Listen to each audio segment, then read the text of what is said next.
Whoa! There's a lot of dumbass criminals to talk about, baby. It's the whacked out news. People breaking the law. Ha-ha, fighting in the nude. Ha, drunk people pooping in the street. Ha-ha, it's the whacked out news. So many people on meth. Ow!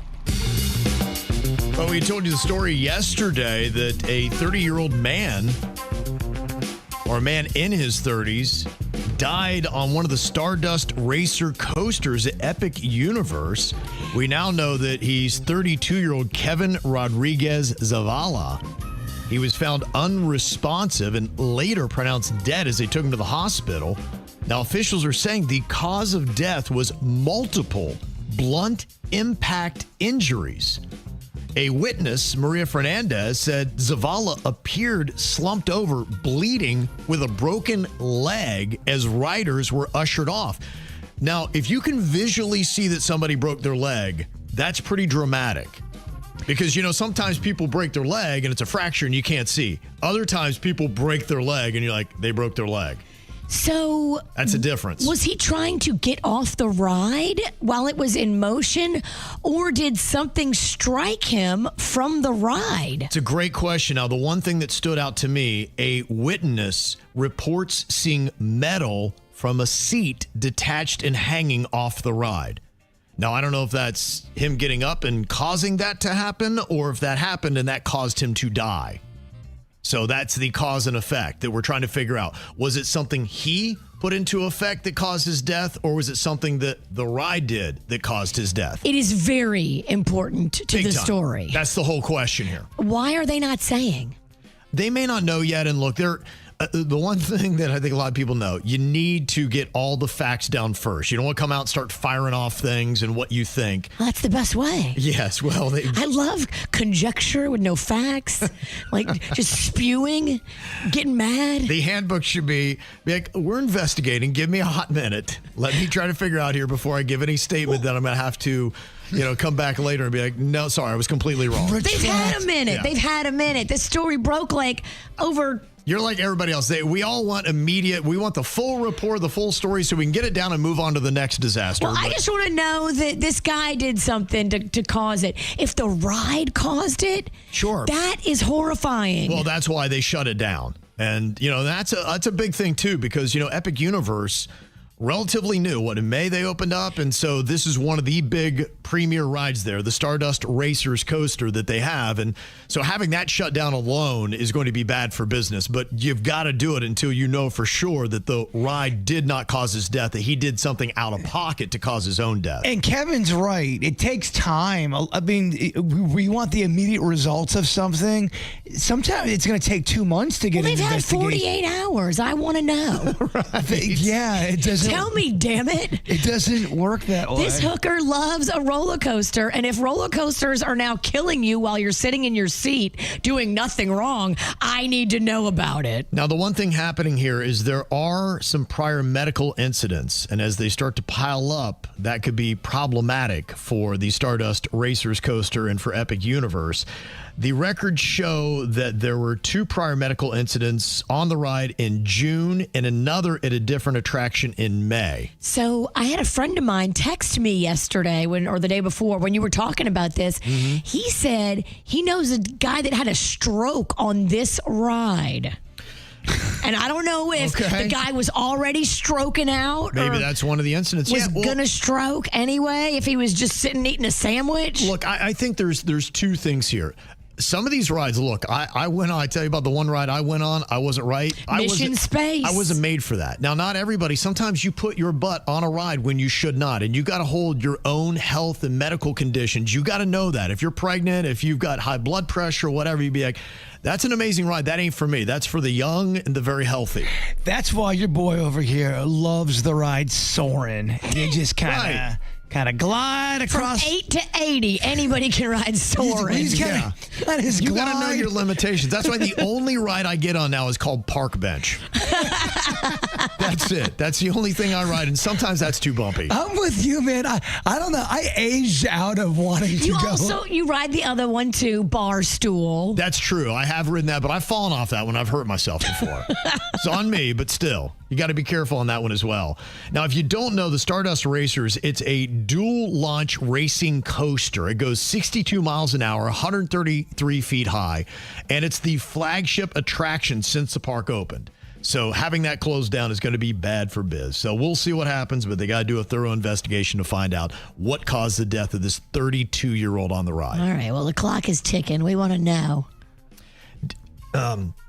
Did you see Mark Zuckerberg on stage? No. What was he doing on stage? Because he doesn't have, like, the best stage presence. He's not electric. Well, you know what? He's not Steve Jobs. No. Steve Jobs was so great at being able to sell the ideas that he had and the presentation of Apple. He's no Steve Jobs. And here he is trying to sell the new Meta AI-powered smart glasses, and they just were not cooperating. Pause WhatsApp video call. There we go. Uh-oh. That's too bad. I don't know what happened. Okay, there's the actual video call. All right, try it again. I keep on messing this up. Let's go for a fourth. I don't know what to tell you guys. All right, we're going to have Buzz come out here, and he's going to need some walk-on music, especially after that. Oh, boy. Okay. There's a clip I saw of him. He's on Joe Rogan, and he's talking about, I think he's trying to impress Joe Rogan about his gun skills and his shooting. Oh, yeah, okay. He's shooting a bow. He's a man's man. Yeah. Yeah, and so Rogan kind of starts asking him what kind of bow he's got. Yeah. And I don't think he realized he was going to ask him so many questions, and he didn't have the right answers. He's like, it's the kind of bow that, it's like, it's got arrows, and, right. it's a bow. Yeah, somebody's able to grab some audio backstage of Zuckerberg going off on his crew for messing him up on stage. Can you remind me what I pay you people for? Honestly, throw me a bone here. He was very upset. Well, there was an Air Corsica flight from Paris that had to circle for an hour after the control tower failed to respond and runway lights stayed off.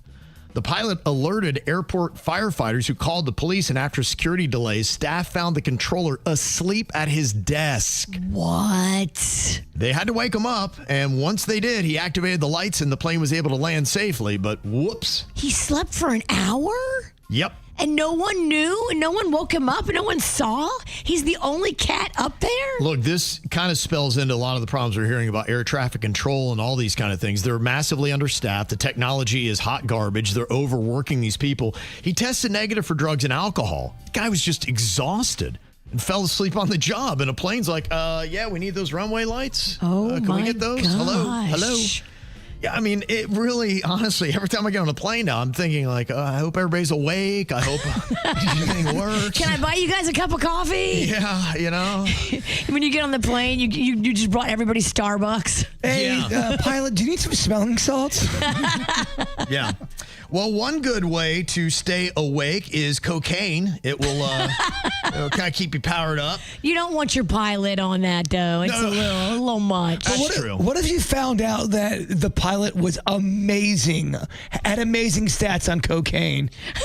Better than when he's not on cocaine. Well, would you rather have them asleep or would you rather have them awake and wired on cocaine? That's a great question. I think cocaine. I think give me the cocaine. You gotta go with cocaine because this guy didn't even have the lights on the runway. Wasn't that the story in the Denzel movie? He was an alcoholic, but he got himself straight by doing cocaine to fly. Yes, I believe I just saw that. And that was pretty much the. Yeah. I saw half of it, and that's where it was going. Well, the person using cocaine to keep them energized is not a pilot or air traffic controller. It's only a middle school math teacher in Baton Rouge. Wow, you're going to learn a lot of math. Yeah. They brought a drug dog through thinking that a lot of the students were bringing drugs in. They didn't realize it was really going to be the teachers bringing the drugs in. Yeah, she's like, you know what? That belongs to a friend. I was at the LSU game. We were tailgating. She must have slipped it in my pocket. Oh, no. She did the Lindsay Lohan excuse? That's her excuse. These aren't my pants. Yeah, while tailgating at the LSU game, somebody threw it in her pocket. Not her fault. What a shot that is. Mm-hmm. That's hard to do.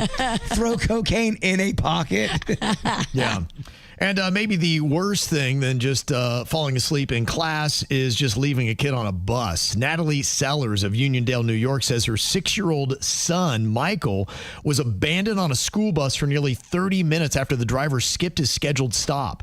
Sellers called her son's emergency cell phone when he failed to arrive home, and he goes, "Mom, I'm on the bus all by myself, and the bus driver and all the kids are gone." And I said, "What?" So Michael showed his mother the empty bus via video call. She called 911. School officials located the driver's home where Sellers found her son. The bus driver has been fired, but now that her son's 7, he still refuses to ride school buses and is receiving therapy as a result.